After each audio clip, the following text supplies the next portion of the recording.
Oke, jawab pakai video ya. Nah, kalian harus ngerti semua benda fisik yang kalian lihat sebenarnya kalau kalian masukin ke mikroskop itu sebenarnya sama sekali tidak solid. Ya, makanya ilmu fisika kuantum sudah ngajarin kalau benda fisik itu kalau lu masukin ke mikroskop dan lu zoom dengan tingkat maksimal, itu sebenarnya adalah kumpulan molekul yang padat yang kemudian membentuk apa yang kamu lihat, apa yang kamu sentuh. Nah, molekul ini kalau di breakdown lagi sebenarnya adalah kumpulan atom. Dan untuk beberapa waktu ilmu pengetahuan yakin kalau elemen terkecil dari segala sesuatu yang ada di semesta adalah atom. Well, ternyata enggak, kebenaran itu salah karena ilmu pengetahuan berkembang. Ternyata atom kalau di breakdown lagi masih bisa kumpulan partikel yang kalau di breakdown lagi adalah elektron. Elektron ini punya neutron.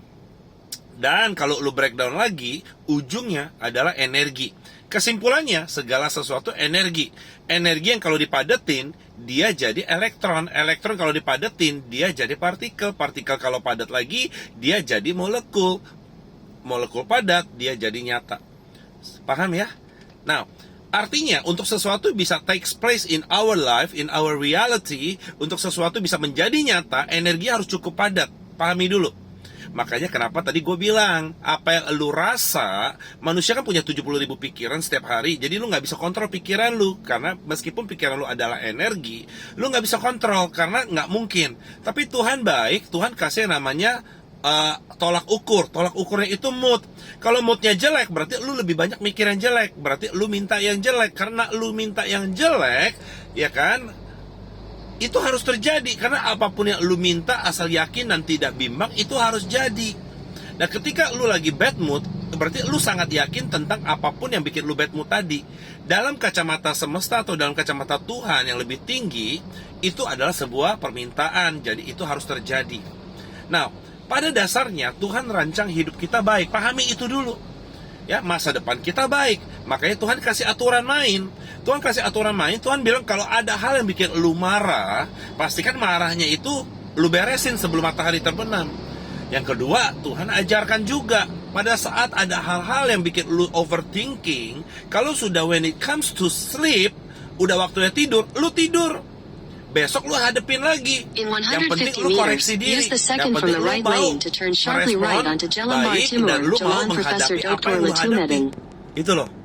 Yang ketiga, Tuhan juga ajarkan jaga hati supaya hati lu terjaga, kehidupan bisa masuk, hal-hal baik bisa datang. Use the second from the right lane to turn sharply right onto Jalan Bar Timur, Jalan Profesor Dr. Latumedan. Makanya kita harus peka untuk melihat apa nih hal-hal apa yang kira-kira bisa merusak suasana hatinya kita. Use the left lane to continue on Jalan Bar Timur, Jalan Profesor Dr. Latumedan. Yang keempat, Tuhan juga ajarkan untuk apapun yang sedang kamu alami, ya Tuhan nggak bilang hidup lu akan mulus, Tuhan nggak bilang hidup lu akan lancar-lancar aja.